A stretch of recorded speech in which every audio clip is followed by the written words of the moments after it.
Today I'm starting off the fairly long process of trying to make some more of these pistons. These fit a 1910 brush.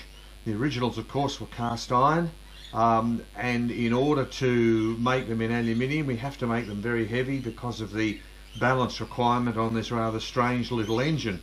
It was a one-cylinder engine of about 10 horsepower. Now we've already actually made a few of these pistons.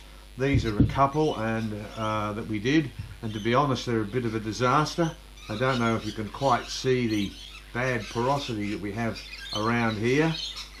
There's a gas porosity there, hydrogen gas porosity, around the outside here and all the way out to the edge. There's some sort of air porosity that's come from the silicate core that we used in the piston. Piston alloys are a bit difficult to cast. They are a bit prone to gas. They're basically designed to be cast in metal dies, and when you try and do them in sand you do run into all sorts of problems.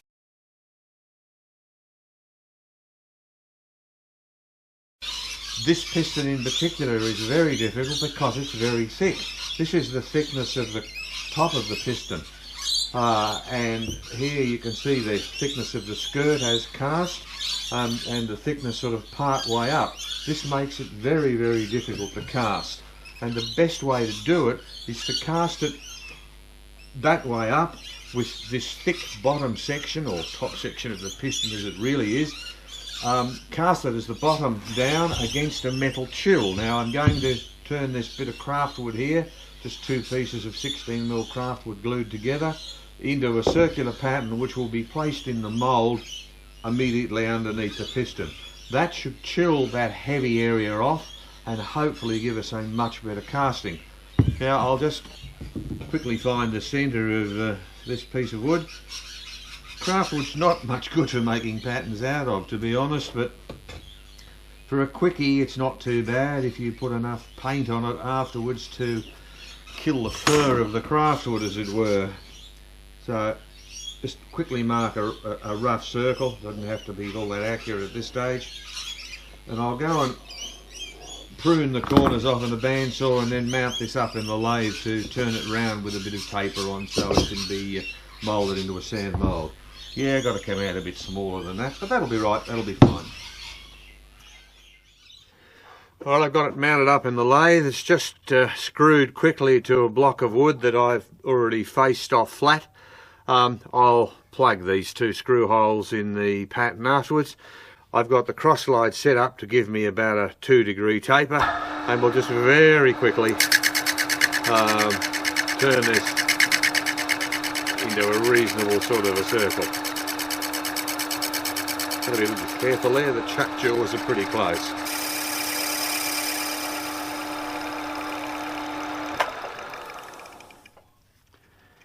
Yep, I think that's got it. This stage is probably not even worth sanding it. I'll just put some paint on it before. We have our pattern now for our chill. I've just got to make 3 quick moulds because I need 3 of these things. The chill will actually be cast against the chill, if you like. I'm going to make the mould open on the bottom, but there will be this steel plate underneath the mould so that the chill will actually be cast against this steel plate. Steel plate will sit on a brick like this to protect the normal baseboard that I use. And I'll warm these plates up in the oven, probably take them to around 200 centigrade to make certain there's no surface moisture caught in the layer on the surface of them. Okay, one good generous sized feeder. It's a fairly chunky, thick sort of a casting.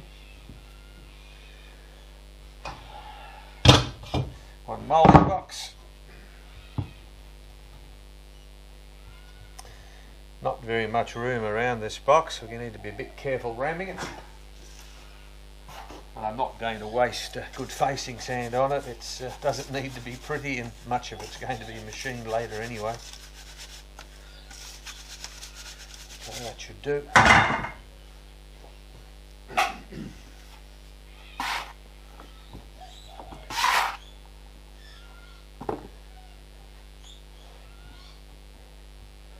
firm it up a little like that, because it's not much room around there. I'll use the small end of this rammer to try and get in there, but it might help if I remembered to put a sprue in it first. I'll have it there, I think. Right, now we've got a sprue.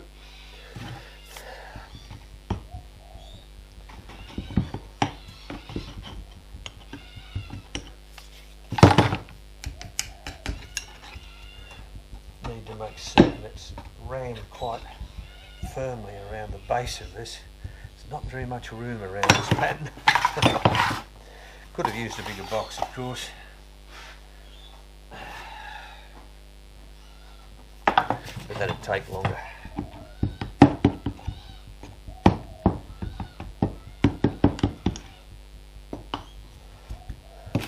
Tuck under the bottom of the feeder here, under the taper.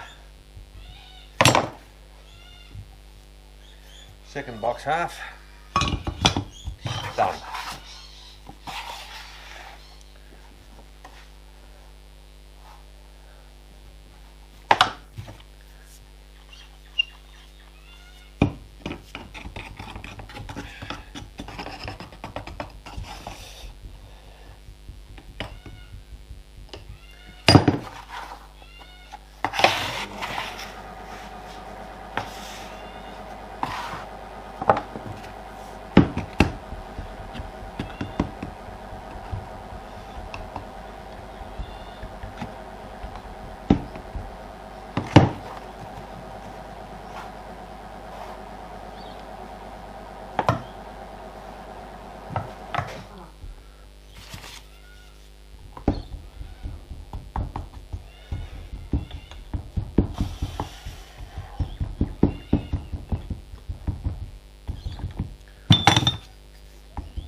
Feeder out, sprue out.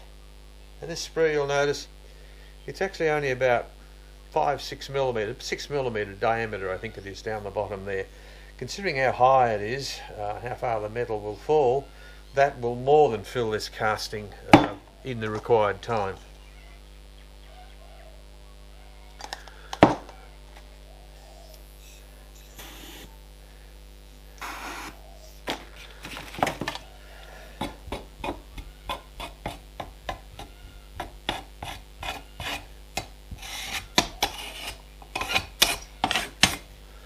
Now to cut a reasonable sort of a pouring basin here.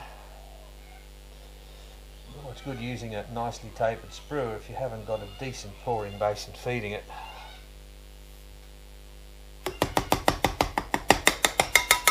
Okay.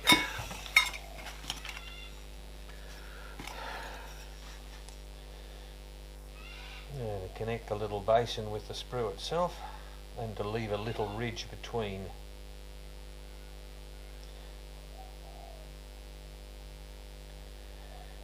While this pouring basin design represents pretty much the latest thinking these days, it was actually much used around 1900. But for some reason it fell into disfavour, mainly because they didn't use it with tapered sprues, so the benefit you got from the pouring basin was lost because of an extremely poor sprue design.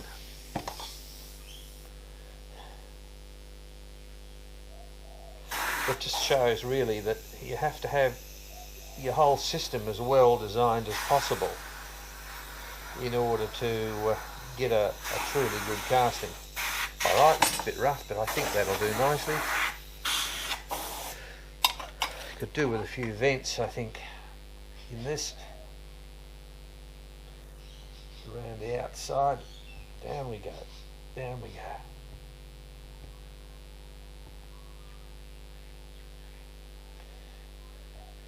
Maybe even a few there.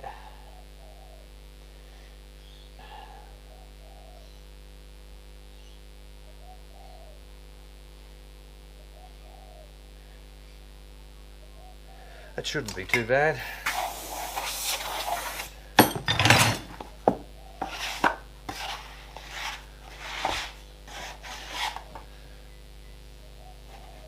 Turn her over and get the pattern out now. Right.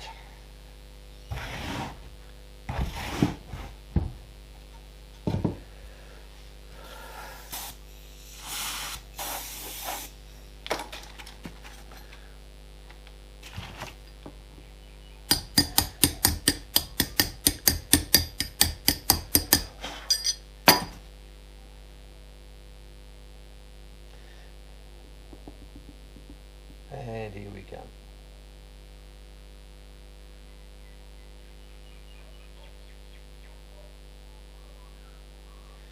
Not too bad, it'll do. Need to get the bit of under riser padding out. There it comes.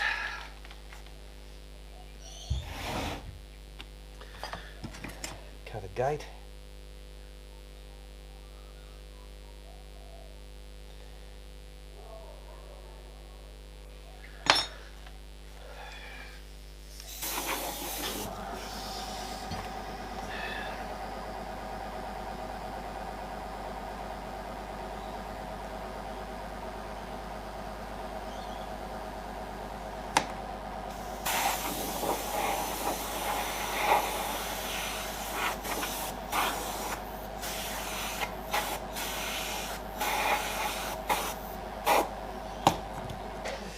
That's another one.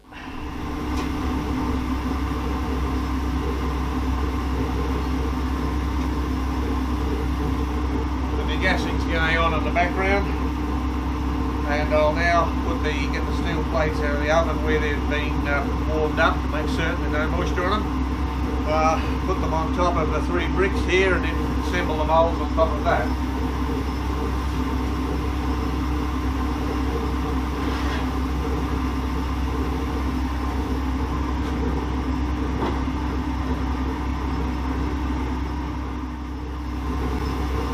Give each of the plates a little bit of a dust with some parting powder in the hope that it might help any gas that forms get out a bit easier.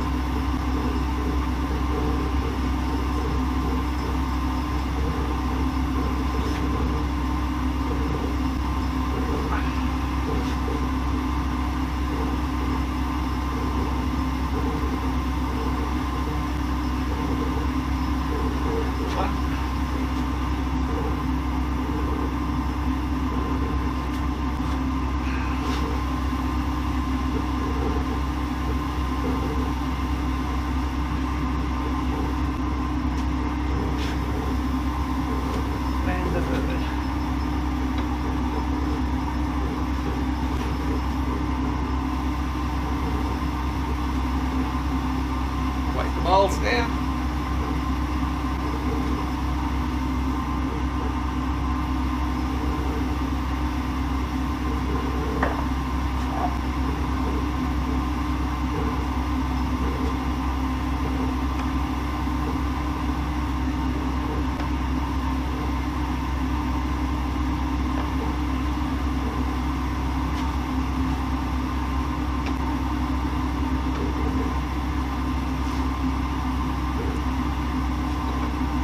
Be enough. Now we just wait with the gassing finishes.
chance in that brick.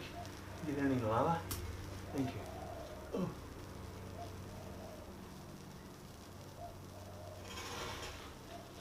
I think I might have melted a bit much.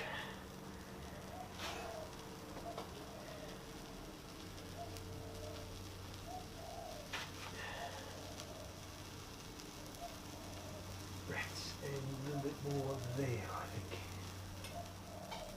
Okay, back on the brick. Thank you.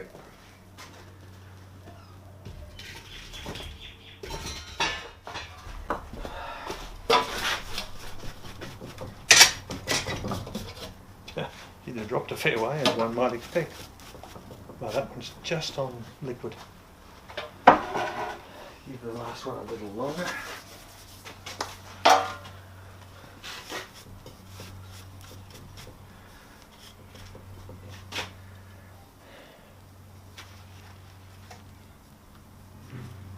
Quite soft yet.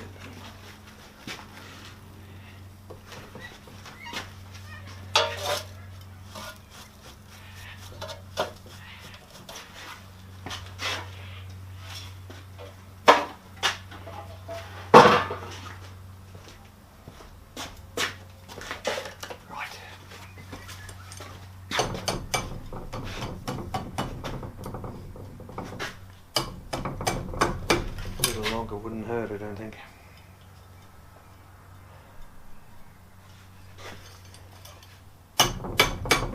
It should be right.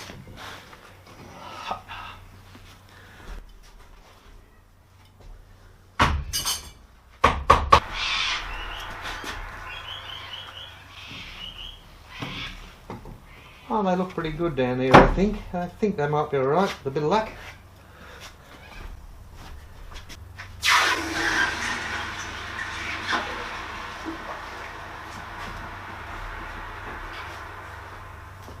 There's the first one.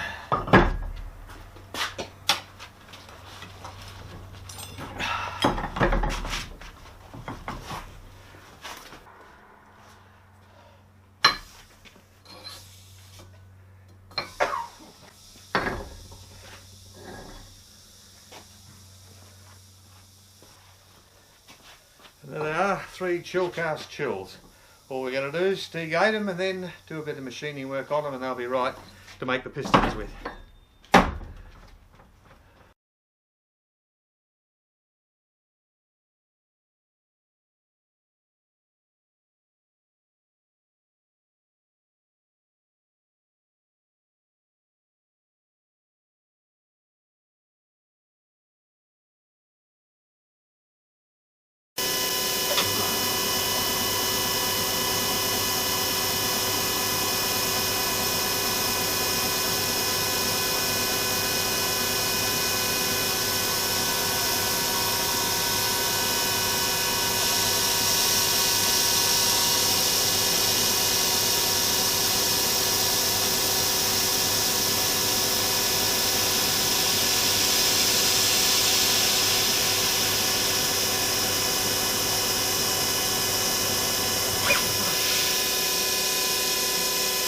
These chill discs have been traced on both sides, and now we're putting a crosshatch pattern on them so that when we use them as a chill to cast the pistons against, I hope that the crosshatch pattern will allow any air that might get caught against the chill to dissipate.